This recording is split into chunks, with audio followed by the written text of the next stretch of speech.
Hello! We're back! Welcome to another episode of Circle One. I'm your host, John Swiston. Today we are joined by two close friends of mine, Mr. Chaunce Olson and Mr. Caleb Cormy. Off the top of the show, thanks for joining us.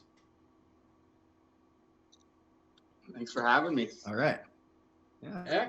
Excellent. I'm very excited to have you both on the show. Today is a very interesting show, a little bit of a departure from the past two shows, so that's exciting. But I'll introduce the format for those of you at home who haven't joined us before, and we'll get into things. First, I'll blab and introduce the show off the top. Next, we'll introduce the guests. We'll get to learn a little bit more about them. Then we've got two big topics that we'd like to discuss for the day. We'll hear from both Caleb and Chaunce, both of whom are home renovations specialists. And then we'll have a little bit of fun at an intermission. So that'll be a bit of a surprise, but looking forward to that. So, Circle One, the show is about the future of work and leadership. And I guess personally, where the idea for the show came from was a lot of discussions I was having at work and in my business. And personally, my business, Oxesis, is basically a bet, or was built upon a bet. That bet being that the future would include more people being their own boss. And I think Chaunce and Caleb both fall into that category. Am I correct? Yep. Awesome. The future of work would also include more people working when they want and how they want, and also possibly from where they want. And so you guys probably get at least a few of those. Awesome. Yep.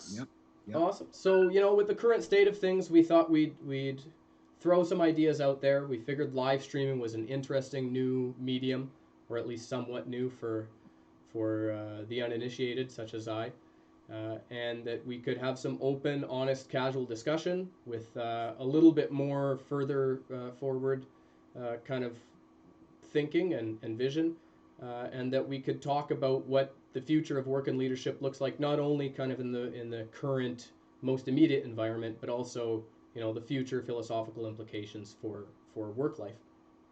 And so I guess our thesis about work, leadership, industry, etc., is that, there's a lot of innovation, a lot of changes are coming, some of them are inevitable, some of them are necessary and yet to come.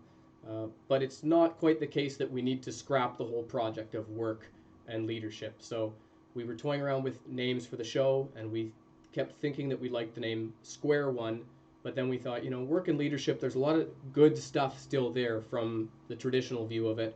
And so rather than starting at Square One, meaning scrapping a whole project and starting from scratch, we thought, maybe we just need to reinvent the shape. And so Circle One was born. And we thank you both very much, our two new guests, for joining us, and thank you, audience. It looks like we've got a few folks joining us, so thanks. We'll get into introductions. I'll start with Chaunce. Chaunce is a dear friend of mine. We go back probably a decade and a half from sharing some time together in the mountains and our shared love of snowboarding and the outdoors. And I know Chaunce has been a very reputable and highly accomplished home renovation specialist in his home market of Regina, but maybe Chaunce, you can tell us a little bit more about what you do. Yeah, that's pretty much nailed it. Just a home renovation guy, anything from a simple paint your house to rip your kitchen out and move it to the other side and completely remodel. That's kind of my wheelhouse right there. I'd say that's it. Excellent. Yeah. And you're an independent? Yeah, independent. Just work under my name. I don't actually have a company name. I just work under Chaunce Olson. And most of my stuff is kind of word of mouth. Pretty much pick up one job and it kind of snowballs from there and keeps going. So. Excellent. Alrighty. Next is another friend of mine, a bit of a newer friend. We, I guess, found a shared love of music and getting out there and watching shows. I've had the pleasure of watching Caleb behind the drum kit quite a bit. But Caleb also recently founded a company called Basement Pros. And so I'll turn it over to you, Caleb, to tell us a little bit more about what you do. Yeah, Thanks, John. Basement Pros. Basically, what happened was my business partner was helping his sister renovate her basement, and he was on the one of the lead builders for Habitat for Humanity. So had a lot of experience in building entire houses. And then we had been talking about linking up and starting a renovation company. And he basically, when he did the basement, he's like, wow, this is kind of like its own little project. And it's like we started seeing a niche for it in the city. All new homes are built with unfinished basements, unless they're custom, basically. And we just named the company Basement Pros and went after it and tried to just like create something right in that niche in the city, and it's kind of working for us. So that's how we started off, and then the name, just tried to make it speak for itself, so that it's pretty obvious what we do. Awesome, fantastic. All right, so Chaunce and Caleb and I jumped on a call earlier this week to try and see what we might discuss, and we seem to zero in on a few topics, and hopefully we'll kind of start high level and get down into the weeds a bit for some of you guys at home to understand the experiences and perspectives from two folks such as Chaunce and Caleb. Hopefully, maybe even hear some specific examples about what they're seeing in their markets and their industries. But the first topic of conversation that we noticed that we kind of circled in on was a question, and that question is, are renovations recession-proof? And I guess personally I had been hearing quite a bit recently that there's still a lot of renovation work going on, that a lot of people who were maybe sitting around and having a little bit more time to look at their house were starting to make plans for home improvements, and that there's a lot of speculation about the future of the housing market, but maybe the future does or will always contain or include home renovation. So, not being the expert about it, I'm interested to hear what both of you gentlemen think. And so I'll turn it over to Caleb, and maybe you can help us out and see what your thoughts are in regards to that question. Are renovations recession proof? Yeah, it's kind of something I've heard a few times. I didn't think too hard about it.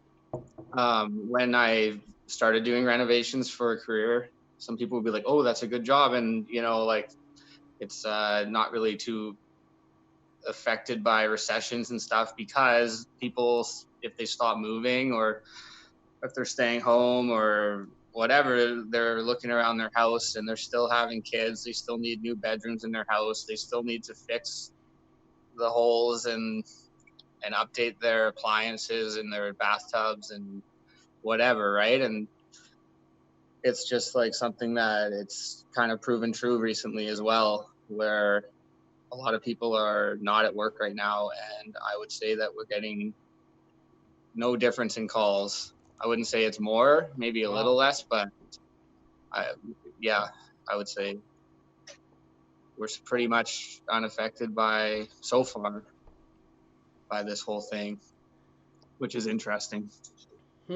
And what are your thoughts? I imagine it seemed last that we spoke, which was I think really a couple of months ago, that the business was growing.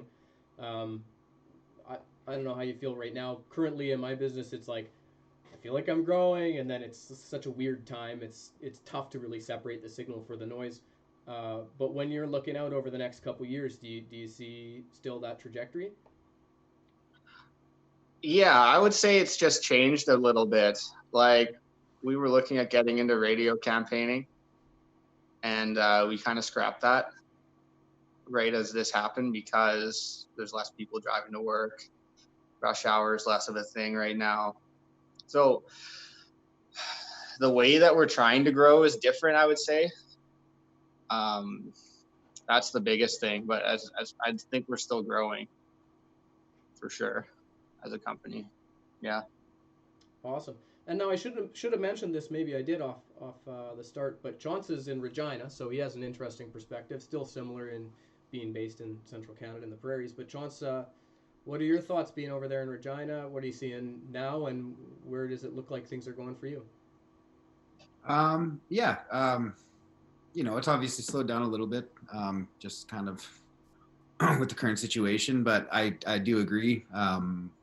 People's homes are always going to deteriorate over time, and you have to keep homes updated to keep them a safe living place. If your roof starts rotting out and you got water coming in, you're going to have to replace it. It doesn't matter if there's a recession or not. You can't live in shambles, right? So I mean, I think like the economy being affected obviously will slow maybe bigger projects down, but there's always going to be a need for renovations. When people are doing well, they're going to maybe want to do a little more, but even just the basic necessities will always be there. You don't want to live in a molding place, I guess is what I'm trying to say. And like Caleb said, you add another kid to the equation, and maybe it is a hard time. It's a lot easier to throw an extra room in your house than it is to buy a new one and pack up and leave. And definitely over here, about 6-7 years ago, the economy was pretty good, and a lot of new homes were going up, and that's slowed down significantly. And a lot of people are looking at putting more money into their current homes, or buying existing homes and upgrading them, as opposed to going the route of building a completely new place.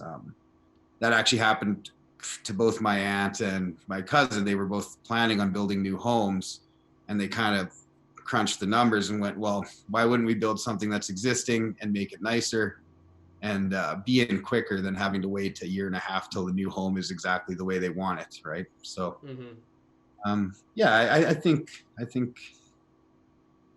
when the economy is down, renovations will always exist. So it's a good place to be. Good. That's nice to hear. I'm hearing a little bit from other folks in our network. I got a friend, actually my girlfriend's brother. He does masonry here in Winnipeg. Shout out to Right Wing. And to look at kind of some of their communication channels, it's kind of exciting, interesting, a little bit inspirational, and to hear kind of from you guys that things are moving forward and they're continuing to do work. And it's interesting where the attention turns in certain times when certain constraints are put on things. Maybe it's like new opportunities open up that maybe people didn't see immediately. And I remember earlier this week we were talking about maybe we're spending a little bit more time at home and sitting there and looking up and noticing a crack in the ceiling, something as simple as that maybe your regular day-to-day you might not have noticed, all of a sudden is brought to the surface. Have you guys been hearing any specific stories from your friends, network, folks you work with, about that type of stuff? I have a friend who bought an older house. It's pretty big, and he's been like living in a kind of half reno for 5 or 6 years, it seems. Maybe not quite that long, but when you're living in it, it seems like a long time. And then he's been kind of not working as much, and especially in your evenings and weekends when that frees up. And then I went over there the other day to pick something up. And he just had his whole mudroom gutted, his den completely gutted, and they're painting all the wainscoting, and it's just like full reno in there. Hilarious. It's like, I'm sure there's like a ton of people who are just fixing up. Like I recalked my tub, and for us who are able to do that, it's something that you look at and you see like a little bit of mold maybe building up or whatever, and you just don't do it. But there's a lot of people out there that aren't capable of caulking their own tub properly and fixing up their, that room that you just kind of beat up. Yeah, just like you. And that's where we come in. So maybe people aren't like expanding their renovations in crazy, extravagant ways, but you still got to do the necessary stuff to keep your house, in good shape. Yeah, for sure. Well, I wonder, like, my memory isn't the best, but trying to think back to, I don't know, maybe 2008, and what was happening then. I believe I was still doing a bit of construction. I did a bit of concrete in the past and hardscape stuff, and I kind of remember back then feeling like things there weren't skipping a beat. Do you guys remember? Were you guys involved in your trades that far back, like 12 years ago? Were you guys working in renovations? Yeah, I was kind of half and half. That's when I was still going to the mountains doing my photography in the winter, but in the summers I'd come back. Was I think I was renovating a building in the summer for my mom and dad. But that was kind of before the market started going up in Saskatchewan. You know, like '08, we were still pretty have not in the province, and I was pretty young back then too. So you know, my experience was limited. I was more so learning back then. Mm-hmm. I'd say I kind of kicked it into overdrive more in the 2010s is when I got a little more professional, I'd say. But yeah, I don't know. It's a long time ago, John. Yeah, I know. I'm trying to think, like 12 years ago, man, what was happening? Caleb, do you remember where you were at 12 years ago? What was going on in the life of Caleb? I was flipping burgers in '08. No renovations back then. I think I'm a little younger than you guys. Yeah. So, okay. yeah, I don't know. Topic number 2 are burger joints recession proof? Oh yeah, I'd say they're probably going up right now. Man, I am craving a burger right now. You can't shut down a drive-through, you know. But yeah, so True. Caleb, when did your interest in trades and home renovations start? I used to build a lot of skateboard ramps and stuff when I was a kid. Like, my dad had no tools. Like, I used a sledgehammer to hammer things in. Like, it was ridiculous. But you know, that definitely taught me how to like wing it and like work with what you got, because everything's a little different, especially with little touch-up stuff. It's nice having the right tools right now, but it definitely makes you think out of the box when you have like 3 things to use to build a quarter pipe or whatever. So yeah, that's when I started building stuff, was just like a box or a little ramp or something, or a rail. And then it kind of grew from there, I guess. Helped some friends reno and fix up little things here and there, and started working on it there. That was back in the day. Yeah. Cool. Nice. Well, it seems to me, if I'm not mistaken, you guys have some employees working with you now. Yep. Me, no, I don't have anyone working for me. I have a kind of network of people I reach out to when I need help. But no full-time employees. And how about you, Caleb? Yeah, we have some employees. We have 5 full-time employees. When actually we have a guy starting Monday, so 6, I guess. And one of them's in school. He's going for his second last level of carpentry. And another guy was not feeling well at the beginning of this whole thing, so he was laid off and tested, and now is working again. Nice. But yeah, so keeping the guys busy is super important throughout this whole thing too. Like, the pressure's on sometimes when this kind of thing happens, because it's not like we can just be like, you know what, let's just fold her in and shut down for a couple months. Like, it affects a lot more than just me and my partners. Yeah. Yeah. Well, you know, it's funny. I think it's I share maybe some intuitions or motivations with both of you. I think, you know, I think both Chaunce and I are a bit. Hopefully, you're cool with me saying this. Chaunce, a bit of a free spirit. Like anybody who knows me or knows Chaunce. And so, you know, I personally in my business wanted to find a way to operate a business where I have a bit more freedom, and I can, you know, shuck and jive and move a little bit. But then also, you know, I don't know, I love the idea of Caleb's company and what you're up to.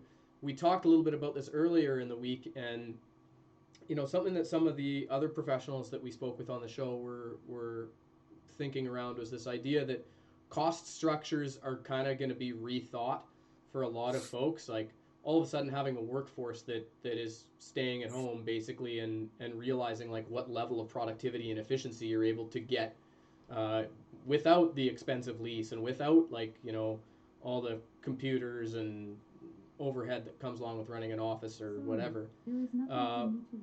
But, you know, contracting trades and renovations, it's like interesting. There's an interesting set of constraints there because you probably can't get rid of the shop. You can't get rid of the tools. There's a lot of that overhead that you can't carve out of the equation. But, you know, we spoke about different working arrangements and like contracting collectives, sub-trade arrangements. Like, where are you guys seeing things going in your industries with regards to those, you know, new or at least new takes on different working arrangements?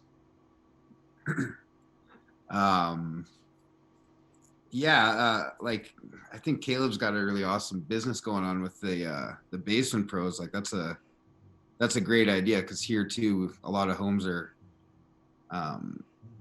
built on with unfinished basements, and being able to have a full-time work crew and keeping that workflow going, I think is awesome. For me, because I'm more into you know, smaller renovations like bathrooms and stuff like that, and I kind of only take on one job at a time. And I mean, I don't know if you ever tried to renovate a bathroom with two guys, but two guys in the bathroom ripping things apart never really works great. So for me, it's better to work on my own. And then when I do get into the bigger jobs, like I said, I have some other friends that are contractors, and I usually call them up and we kind of flop jobs back and forth. And it just takes a lot of stress off me not having to have the responsibility of a number of people I'm trying to keep paid and fed, right? I don't know. I'm kind of on that tipping point at times where I need help full time, but then to ask a guy to commit to you and then give him work for a month, and then a month later the jobs get a bit smaller, and finding someone that you can trust to take on a job and work under your name and give a finished product is something I've always been a little worried about, because I don't want to send someone I don't trust out to do a job for me, say it's done, and get a call later saying, oh, this looks like, you know, not great, I guess. So but well, Chaunce, I've heard stories, fabled stories of lore about the quality of your renovation work, so I can understand the yeah. Caleb, what are your thoughts there? I mean, yeah, we have never had a brick and mortar. We don't have like a shop. Cool. We've run out of a pretty big storage unit, and we have a trailer that's also pretty big. So if we're on a really big job, we could just pull the trailer up to the driveway and kind of work out of that and set the table saw up in the driveway. Whatever. And usually, so far, we haven't had trouble just leaving some bigger tools if we're using them for a couple weeks, like in the basement, since like we really are lucky with not being in people's direct living space. Like we're not super invasive in someone's basement. You know, like when you're doing a kitchen reno, like they get home and like if you haven't made much progress that day, like people could be like a little upset because it's like, oh man, like I just want my kitchen done already, you know. And renovations don't quite work like that all the time. Like there's holdups and there's a bunch of stuff, crazy stuff. So we're lucky in that sense, I guess. Yeah, absolutely. It is some days you walk in and you walk out and you leave the project looking almost the way it was, because half your day is caught up messing with God knows what. And I have seen that too, where, the homeowner comes back and they're wondering what the hell you were doing all day. And it's not our job to sit there and explain to them what we're doing. It's our job to get the job done. And I hear where you're coming with for that. And it'd be nice it's nice when you have a job where the people aren't in your workspace, I guess. Yeah, it is nice. And like with us, a lot of the things that they need for like a showroom or whatever, like for instance, going to pick out flooring, it's like the companies that we work with for flooring have their own showrooms. Nice. So it's not like we need that. It's like, hey, here's who we recommend, go find what you like there. And then we get our contractor discount and get all of the material delivered and stuff. Mm-hmm. So I think that we're going to be able to get away with never having to pay for like an office in the city necessarily.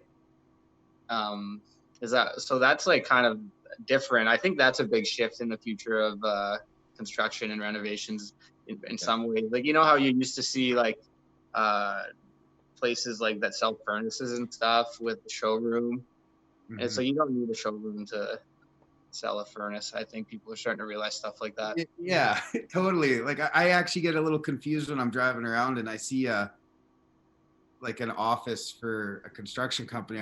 I don't really understand what the purpose of an office is. You know, our work is done in your home. I don't need that overhead of of an office to put jobs together. You know, everything's over the phone. I think that's a big change too with you know things like Zoom and what we're using right now. You can have a conversation with someone and send them links to, you know, what you recommend for materials, you know, instead of having to sit down in an office and spend a fortune trying to keep the lights on in that building. That's really not producing any income for you, right? Yeah, totally. Yeah. And better business for you guys most often means better service or product for the clients, right? So right, yeah. You know, I'm curious too. Maybe, you know, it seems like what you guys are kind of saying is it's almost like there's a lot of aspects of remote work that have been incorporated into the way or style in which that you and your guys are working. You know, no office, no desk, no shop even. Obviously, there needs to be a place to swing a hammer on a job site, but like in terms of that, like remote work arsenal, like what have you guys seen from folks in your network of like guys like folks running offices out of their trucks and cars? Is that like, are you seeing like more sophistication there in your industry? What's going on? Take you through a walkthrough of my remote office. It's it's a bunch of receipts and a folder in my glove box, somewhat organized. Yes. No, I'm a little behind. Like we have an office in our house that I keep. I have a file cabinet with a folder of my past taxes, and my truck is my current receipts for that. But no, I don't. I think also I'm not a huge scale guy, right? I'm not doing millions of dollars a year of renovations. So for me, it's quite simple. I think when you get into, you know, more commercial development and things like that, and you're pumping out that amount of money, maybe a guy's going to need an accountant in an office and maybe a little bit more of a elaborate setup. But for me, because I am a small time contractor, it's not necessary. I mean. Yeah. Like I said, I have a folder in my truck or an accordion file thing, whatever those are called, and that's where my my write-offs go. And at the end of the year, lay them all out and do my best at accounting. But you know, for me, it's not necessary. Yeah. Well, you got your truck, your files, your phone. Yeah. There's a bed in the back of my truck for sleeping for out of town work too. Like I do a lot of work out of town. I don't mind driving a few hours and camping out if it's a week or two long job. So I've spent several nights on a beach, sleeping in the back of my truck, waking up in the morning and going to work, which I like that though. That's those are kind of bonus jobs for me sometimes if I get to be in a place that has some outdoor beauty to enjoy after work and take my mind off the job and relax. So I got a bit of a mobile home going with my truck. And cool. Well, I'm curious to maybe talk about cabin country, but I'm also curious to hear what Caleb has to say about like this hybrid remote contractor situation. Are you seeing anything interesting? So I have two partners, and one of them works fully from home. So he has a home office. And then Steven and I, my other partner, who kind of run the jobs and are more on site and like scheduling the guys and doing site visits and finding new work and stuff, we were working off of our phones, and that was starting to get ridiculous. So now we have these tablets that we're kind of like, you know, on, and we can set up at home. Like we both have little home office setups. So, and some of it's out of our trucks, yeah. some of our sub trades. I think most people have like a home setup, and then that's kind of necessary to just put your stuff, I think. Mm-hmm. Yeah. Cool. Well, I guess the thought is, in exploring that question, are home renovations recession proof? I guess being able to run leanly is maybe a piece of evidence that might tip us towards the positive on that one. So it sounds like both of you guys are able to run quite leanly and still deliver, fantastic service, great quality of work, and handle your jobs in good time and make your clients happy. Does that sound accurate? Yeah, I think that's key. It's keeping your overheads down, especially in these scenarios. Being able to operate lean is absolutely important. It's a good point. Yeah, I agree with that. Nice. I kind of want to get some jobs on the beach, though. That sounds awesome. Yeah, it's pretty awesome. Yeah, I like working out there for sure. We had one job up in Lake of the Woods, and when you finish, like, or at lunch or whatever, just like shed the tarp and jump in the lake, and then keep working after. That was pretty awesome. Nice. That's where I was gonna go with that. I guess, Chaunce, you've probably done quite a bit of cabin country work, given that the Saskatchewan's got a pretty vibrant cabin community. Is that? Yeah, lots. I get a lot of work out. I think last year I was pretty much out at Regina Beach the whole summer. I had a really big reno out there. Yeah, where have I worked? I'll kind of go anywhere, really. I mean, I have a job in Yorkton that I might do. Well, I'm kind of waiting to hear back on it since the whole whatever has happened. I've been not really pushing to figure out when that's going to start. But yeah, I've even a few years ago, Tanner and I, or a buddy of mine that I do a lot of work with, we took a float plane into one place to quote a job, which was pretty cool. It picked us up at Besnard Lake. That's about 7 hours north of here, with a 14K boat ride to our camp. And the guy sent his plane over and flew us into another lake. And we kind of put together a package for him, which was going to involve having to sled the material in the winter, because that's the only access to get everything there. And then, yeah, but that we didn't get that one. But yeah, I've done some pretty fun stuff. We actually built a cabin up there. That was more of his property. We had a barge and we floated in a bunch of SIP panels. If you know the structurally insulated panels, it's almost like a Lego house with great insulation. Mm-hmm. It was kind of a recovery of a house that was framed poorly, and the inspector said he had to take it apart. And Tanner had quoted the initial job, and the guy went with someone else, and the guy did a terrible job, and they had to tear the house apart. So he scored a bunch of these panels, and we ended up building a cabin up north, and we did a garage out at White Bear for him. And what else did we build? We built another garage in the city and another garage out at Regina Beach out of kind of the recycled materials from this botched framing job, which was pretty cool. Wow. But yeah, we've done some fun stuff. Actually, I drywalled a house out at Kenosee, which is east of here. Where's Kenosee? Southeast, I guess. Southeast here. I did that a couple of years ago, and that was a fun job because you finish work, you throw your kayak in the lake, go for a paddle and a fish after, and it's I love that kind of stuff. It keeps the job interesting, when you get to leave your norm and change of scenery. Yeah, kind of a working holiday almost, not that I don't enjoy being able to go to bed in my own bed at night, but it's nice to get out of the city and work a bit in cool areas and do kind of different projects. It feels like people are a little more adventurous with their cabins than their homes. It's not a full-time thing, so you can get a little creative and throw some ideas at them and say, hey, let's do this. And sometimes they like it, sometimes they don't. Yeah. How about you, Caleb? I know that there's probably a few cabins at Lake of the Woods with basements, but probably less in Manitoba. Are you looking at cabin stuff? Yeah, like we market for basements and we try to find basement work in the city, but we get other work too. We get asked to do everything. So we've done a bit of cabin work. Like we put a bunch of stuff on a barge out to an island, and I think last summer.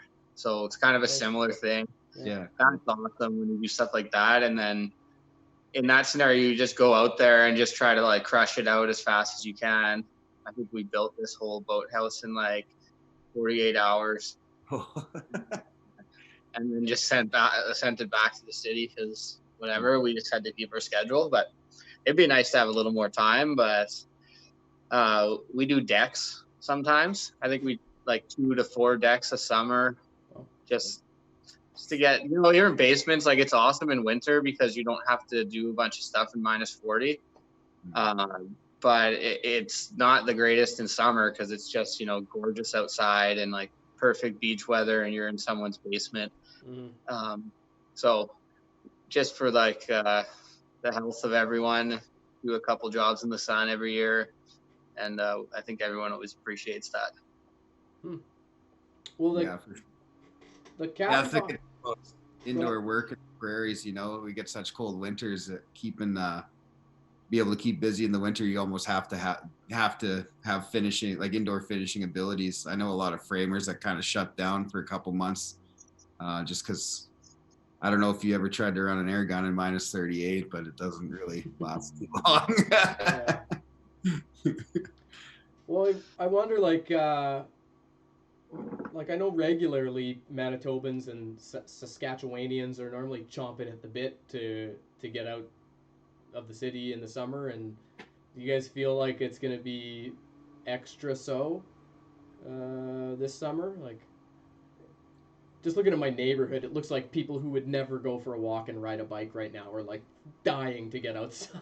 Yeah, right? Like, I've noticed that the city's like here, it's pretty busy right now. Everyone's out, and I've never seen so many people out walking as I have lately, I guess. And I've never walked so much. Like, a lot of spare time. I think people are pretty stoked. I mean, I think I'm gonna go camping today. I'm gonna drive out to the beach. Yeah, I'm supposed to today or tomorrow. So, I mean, it's getting pretty warm here, and I know a couple secret spots to set up and get a fire going. So that's kind of the plan anyway. But yeah, and then government announced the campgrounds are opening 50% capacity or something. Yeah, you're saying. So that's good. That's good news. I mean, I imagine people are itching to get out. This might have been a good thing. Maybe get people a little more adventurous. Leave your home. Yeah. For a hike. Well, I also couldn't help but think, like, I guess part of the thesis around the future of the future of work and like where things are going is like sometimes difficulties or opportunities for like unique applications of ingenuity, like new and different ways to solve a problem. And I can't help but think that way when you guys talk about the barges and you talk about like building a boathouse in 48 hours, or you talk about like being resourceful, Chaunce, with materials. Like, I just can't help but feel like maybe there's a sense for that yeah, things get tough, times get tough sometimes, but for people who are ingenious, willing to work hard, and like be resourceful, that it's a pretty good recipe to just keep things moving. You guys feel that way? Yeah, for sure. Especially with the renovations, there's no rule book, right? You don't know what happened 50 years ago, so yeah, you got to be able to think outside the box for sure. And yeah, I like that. That keeps the job entertaining, you know. So yeah, it's also nice not being helpless in a lot of scenarios. Like, you know, so many homeowners out there don't have a clue how to take care of a house, right? Which is, you know, it's awesome to be able to help those people, and also great for finding work and stuff. But knowing how to do stuff yourself is pretty handy. Yeah, totally. Yeah. Oh yeah, that's for sure.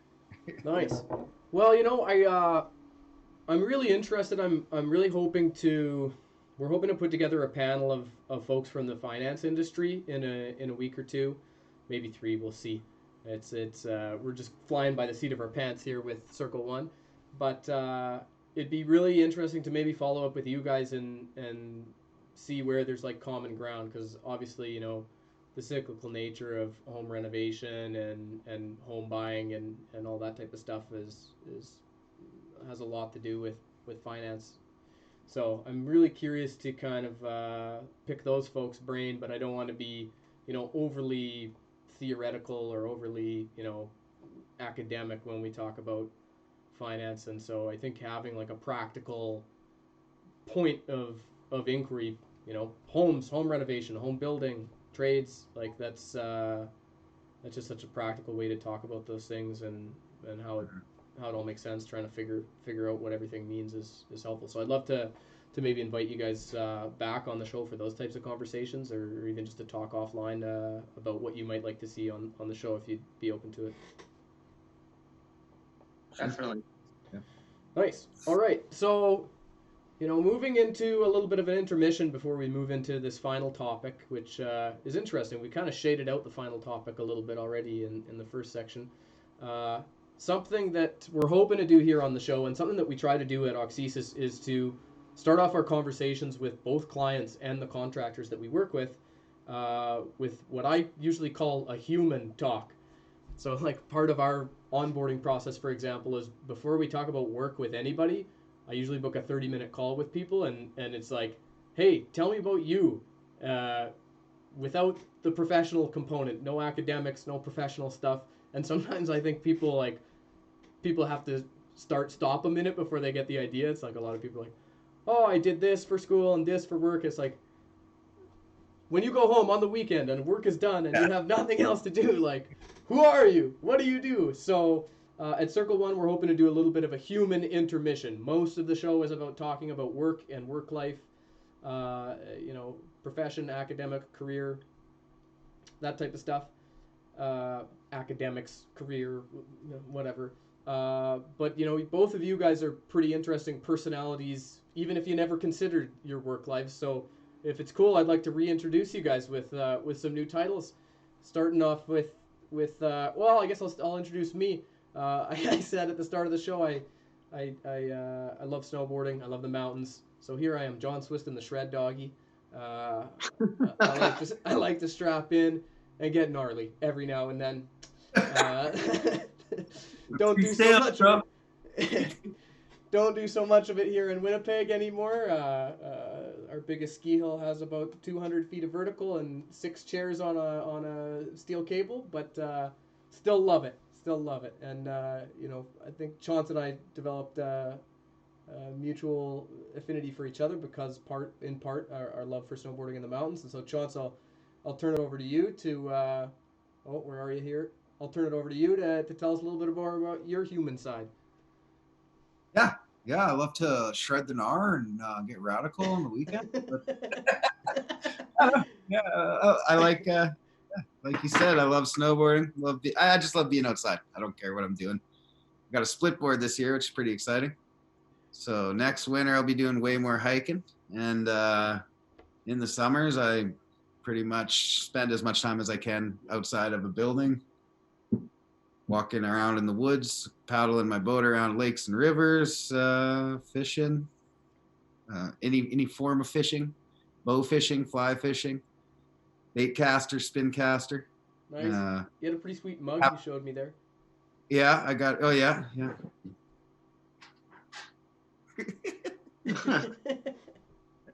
Yeah, that's what keeps me entertained. Riding bikes, I guess. Whatever gets me outside is what I enjoy. Awesome.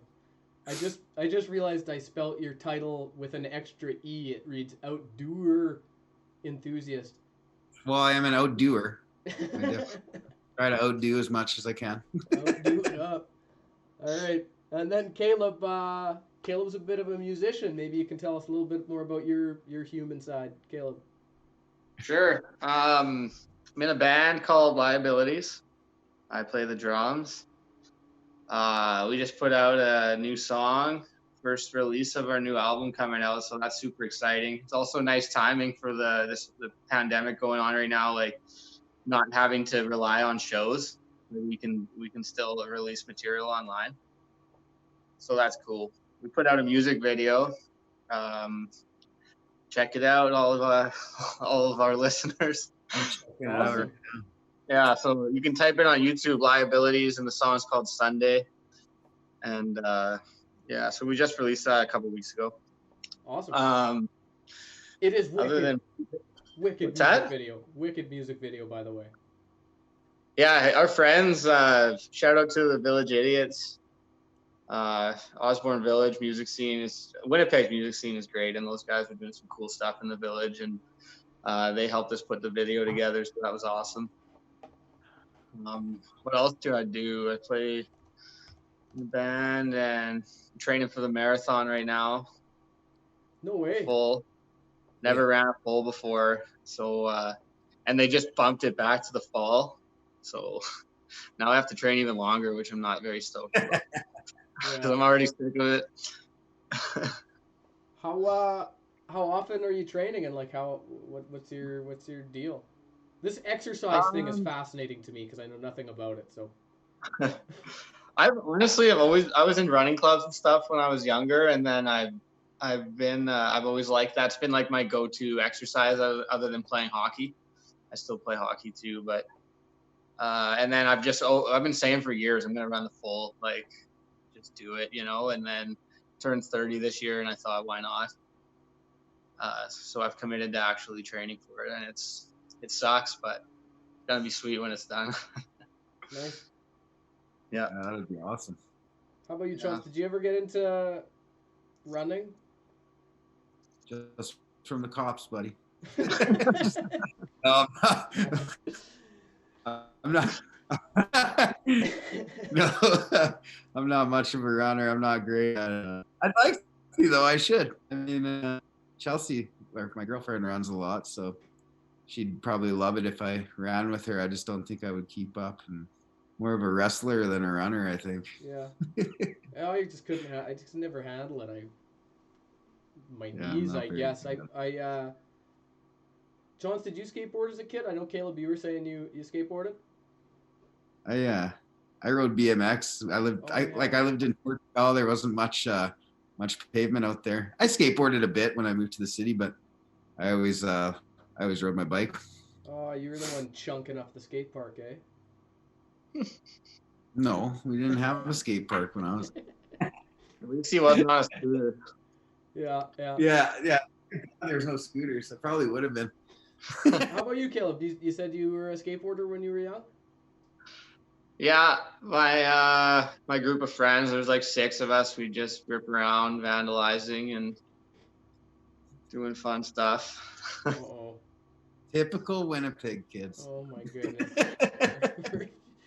There's only each other's houses. It's all good. Okay. Good stuff. No, I skateboarded a bit. I was never very good, but. Nice. And then how about outdoor stuff? I think you said you enjoy camping and stuff too? Yeah, love camping. I like going to I make friends with people with cabins, and I like going to their cabins. Yeah. So that's awesome. I don't know. I bike, do everything outside too. I like it all. Cool. Last summer, my fiance and I went camping a ton, like every weekend almost. It was awesome. Mm-hmm. But now we have a little puppy, so. Oh yeah. How about that's something we got in common. Can we see some puppies? Frankie. Let's intro the pooches. Let's see. My handsome boy. Oh my goodness. You bring Stella here? He's outside. Come here, big guy. Oh, here he comes. He's excited. There he is. What are you guys, thinking about? Oh, Frankie. Hey, who's buddy. that? Oh! Hey, Steve. Hey, Steve. Oh, my guy is passed out. So was mine. Yeah. Steve is knocked out on the ground. He's derping hard. Oh, man. Frankie's pumped. So, hey, what have you, thinking about media, music, that type of stuff? Have you guys been listening to anything in particular, like favorite albums lately? Oh, there we go. Oh, There's a picture. Cute. Oh. Albums. What have I been into lately? I've been listening to The National quite a bit. Yeah. You ever get into those guys? You know, I've listened to them a fair bit. My girlfriend loves them, and a lot of my friends are into them, but I haven't super gotten into them myself. Yeah. I've been listening. What did I listen? Yesterday I was on Crosby, Stills, Nash and Young was kind of the anthem of yesterday. But have you heard of? It's like Deo Fryer. He's like this Icelandic dude. No. He's got one song in English. Kind of got a Chromeo vibe to it. What's the name of the song? Think About It, I think is the name of it. You should check that out. That's a great. Think About It. Deo Fryer. Yeah, my painter buddy sent me the other day, which was really, really good work music. Gets you dancing, you know. Cool. Yeah. What else have I been jamming? I've been dabbling with country dangerously. I don't know why. That's a dangerous dirt road. Yeah, that's Oh, a that dangerous dog. road. Oh my gosh. Oh yeah, she's a beauty. Little lady. Did you say 9 weeks? How old is she? 10. 10 weeks. wow. Oh my gosh, Dude. that's so cute. Thank you. How about concerts and shows? When things return to normal, are you hoping that did you guys miss out on any We shows? had, We had tickets for May Long for Black Keys and Sheepdogs, which would have been awesome, but that got canceled. And that was, I think, our only summer plans. Chelsea and I used to do a lot of like music festivals quite a bit. We did, Coachella and all that, and Way Home and whatever. But I think I've grown out of the music festival thing. It's a lot of commitment, but yeah, definitely try and see as many shows as I can. That's actually something I never even thought about. Bit of a bummer for the summer. Yeah. I love live music. It's the best. Yeah, definitely. I'd actually like to see your band, Caleb. If you guys are ever touring through Regina, let me know. Definitely will. Yeah, you'll have to come to Winnipeg too, Chauncey. Yeah, Russ and I were talking about that. We're probably going to do that when things get back to normal here. So Come play some check pitch out and putt. Jets game. Go to the Jet. Go watch some Jets. Play some pitch and putt. Watch a liability show. Sounds amazing. Yeah. Yeah. I love Winnipeg. It's such a good city. Shout out Russ Williams. Yeah, Russ Williams. How about you, Caleb? Were there any shows that you were sad to miss I and looking had forward to? tickets to Rage Against the Machine. Oh God. Yeah. So that's I guess postponed. I'm sure they'll still do it, but Was that Run the Jewels and Rage? Was that? yeah, That would be the most insane show. I know. Did you have tickets to that, John? Yeah. Yeah. Yeah. Oh, So God. Yeah, I can't believe it's coming to delayed gratification. Yeah, that is unbelievable. That Yeah. It's show awesome. would have I to would be a have big driven stop. far for that. You'd think they just do the classic Canadian tour of Vancouver, Toronto, Montreal. Yeah. Yeah. And, Over in Canada. yeah. Toronto. Calgary, yeah. We're doing our Canada tour, Toronto and Vancouver. Yeah. Thanks, guys. That should be fun. If there's one band in my life that I would have loved to see live and never thought I would get to see live, it would be Rage, and so to see them is gonna be awesome. And I think I've seen Run the Jewels like 5 times or something, and they are a phenomenal live show. So Yeah, I saw him at Oshiega a couple of years ago. It was awesome. yeah.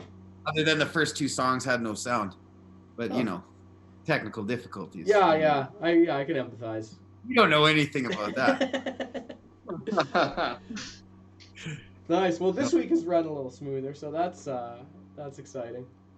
Sure.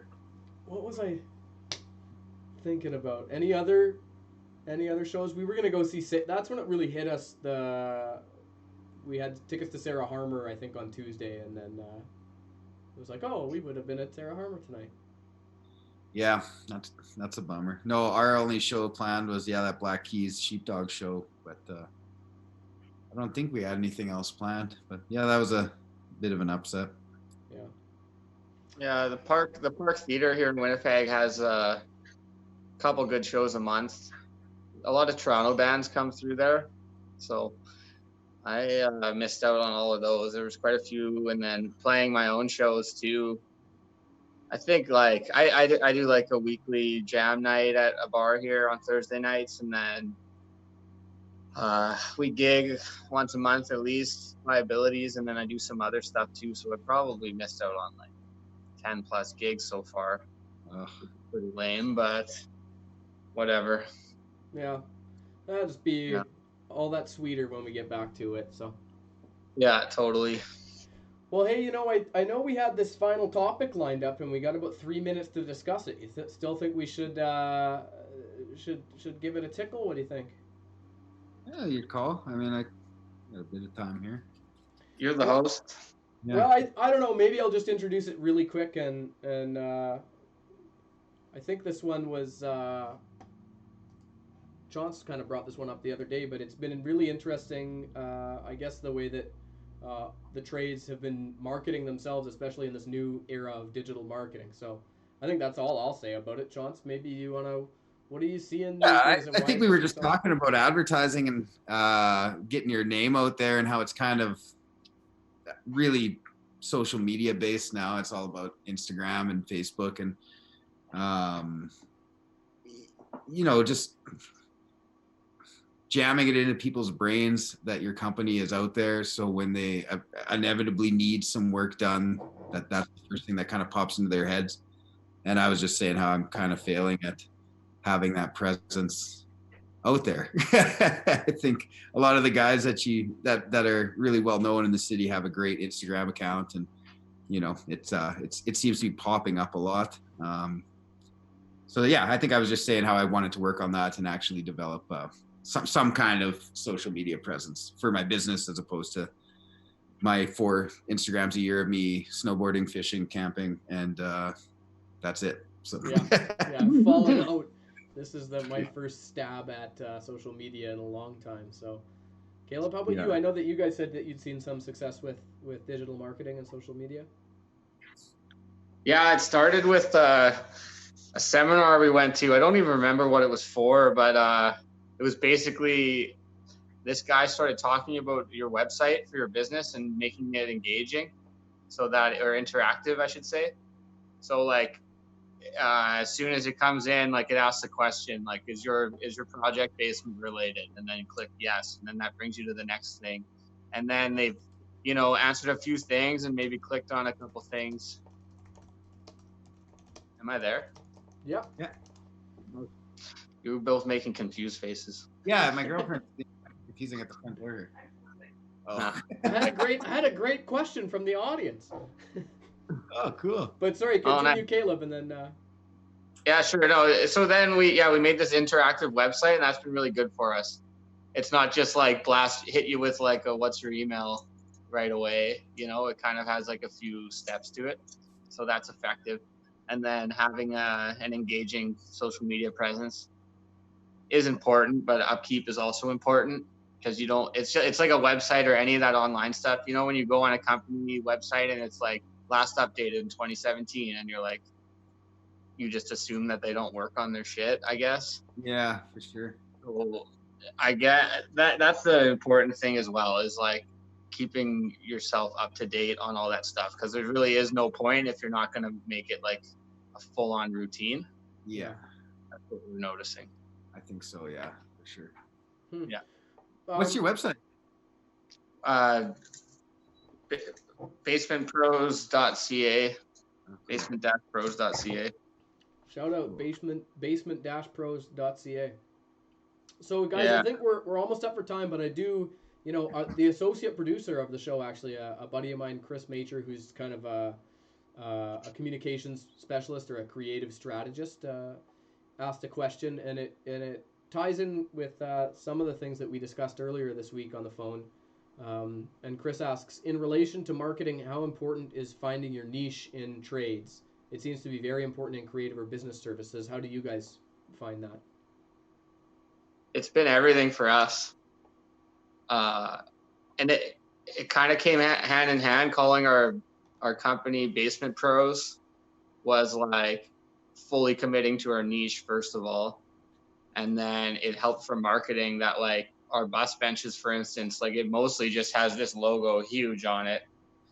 and then it has like our little information, like our website and phone number. And it's just like, you don't need to, when you have a niche and your name and logo is obvious, it makes marketing easy, because we don't have to take a 30-second ad out to explain what we do. Yeah. We just need to have recognition. You look at our name once, you already know what we do. And then it's cheaper to advertise and market, because then you can just blast your logo everywhere. I was looking at your website feeling very envious myself, as I struggle with explaining my own business. So exactly, that's the power of having a niche. It's like a or like a restaurant you walk into and they're like, you know, are you a nightclub? Are you a family restaurant? Are you a lounge? You have live music, like, you know, crazy shit all over the walls. It's like, all of a sudden, like, what are you trying to do, you know? Mm-hmm. And then you see the restaurants that just like have a small menu, are exactly what they're supposed to be. They make sense. And it's just like, it tends to seem like it works better for people. Yeah. Chaunce, any closing remarks on that topic? I agree. I agree entirely. It's you know, just having a niche definitely helps. Like I said myself, I just work under my name, so that might be a struggle, because sometimes I get calls for jobs that I'm not really fully equipped to do, which is generally when I will pass it on to someone I know, because being in the trades, I tend to know someone who does everything. So you get a lot of not having that. Like I love your company model, Basement Pros. Like you said, you can just have an ad, somebody drives by, sees it, Basement Pros, oh, I need my basement finished, I'm calling them, as opposed to seeing blah blah blah construction, general construction, which is what I am working under, and then I get a call to, you know, shingle a roof, which I can do, but I don't want to. So then I usually pass them on to another friend who specializes in roofing. So I think that's a great idea, and I'm probably going to rebrand myself in the near future here when everything gets back to normal. So awesome. Well, best of luck with that. Yeah, thinking like Basement Bros or something.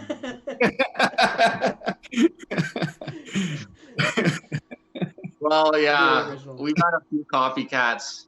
I won't name names, but our slogan is expand your living space. Yeah. And then a bigger company came out with in Winnipeg, extend your living space. We were just like, that is very. Oh, that's very great. On the nose. Compliment though. You gotta like that. You know you're doing something right. If what's it? Imitation is the greatest form of flattery. So. Yeah, I guess. Honestly, I don't even want to say that it's on purpose, because they're pretty big, and maybe like, who knows? But I just noticed that come out shortly after we came out with our slogan. So. That's awesome. That's great. Well, you must be doing something right either way. Yeah. Awesome. Alrighty, well, guys, I think I'm going to thank you both for your time today. It's been a real pleasure speaking with both of you. The hour flew by. I wish we had a little bit more time.